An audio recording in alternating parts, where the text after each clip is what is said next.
Imagine getting to the end of every month and actually knowing where your money went. No stress, no guessing, no wondering why your bank account is lower than expected. Sounds simple, right? Yet millions of Americans struggle with budgeting every single month. Not because they don't earn enough, but because they don't have a system. The good news? You don't need complicated spreadsheets, you don't need to track every penny, and you don't need a finance degree. Today, we're going to explore one of the simplest and most effective budgeting methods ever created. It's called the 50-30-20 rule. And by the end of this video, you'll know exactly how to use it to take control of your money. Let's get started. The 50-30-20 rule became popular because it's simple. Instead of creating dozens of spending categories, you divide your income into just 3 groups: needs, wants, and savings. That's it. Let's break them down one by one. The first category is needs. According to this rule, approximately 50% of your after-tax income should go toward necessities.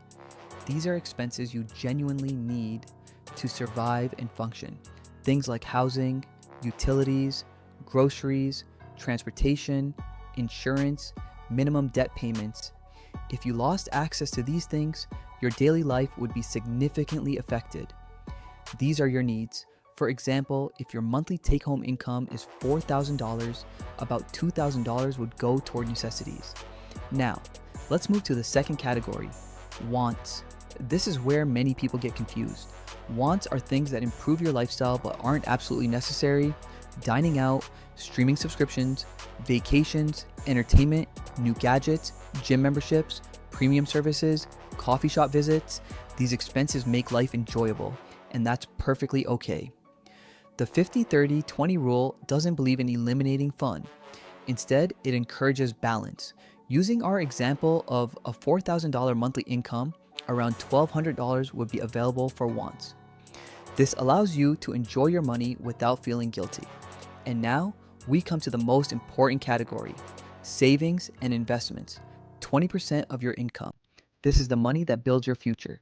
Emergency funds, retirement accounts, investment portfolios, extra debt payments, financial goals.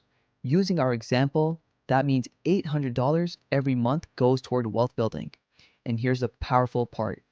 Most people save whatever money is left over at the end of the month. Successful people often do the opposite. They save first, then spend what's left.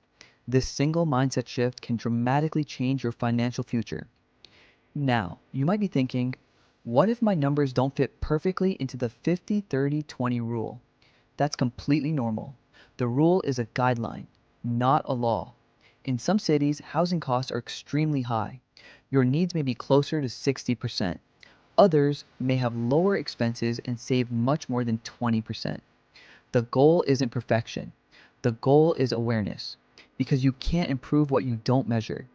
One of the biggest reasons this budgeting system works is because it creates boundaries. Without boundaries, spending can easily become emotional. A stressful day leads to shopping.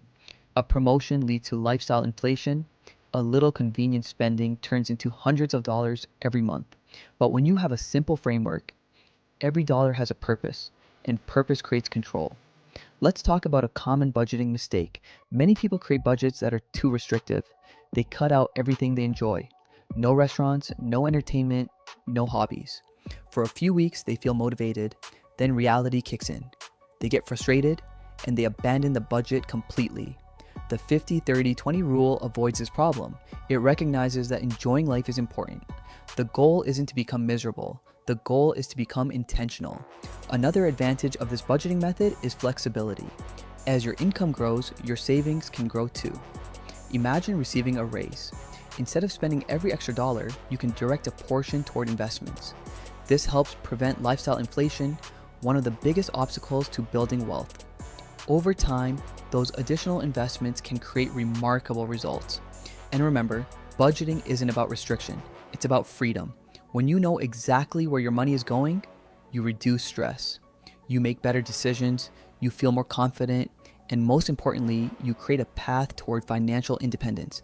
So how do you get started today? First, calculate your monthly take-home income. Second, review your current spending. Third, categorize your expenses into needs, wants, and savings. Fourth, identify areas where adjustments can be made. And finally, stay consistent. Your first budget doesn't need to be perfect, it just needs to exist. Because every financially successful person started somewhere, and taking control of your money starts with understanding where it's going. The 50-30-20 rule isn't a magic formula, but it is a simple framework that can help you spend smarter, save more, and build long-term wealth. If you found this video helpful, subscribe to Dollar Lift for practical personal finance lessons, investing insights, and wealth building strategies designed to help you achieve financial freedom. Thanks for watching. And remember, a budget isn't telling your money where it went. A budget is telling your money where to go.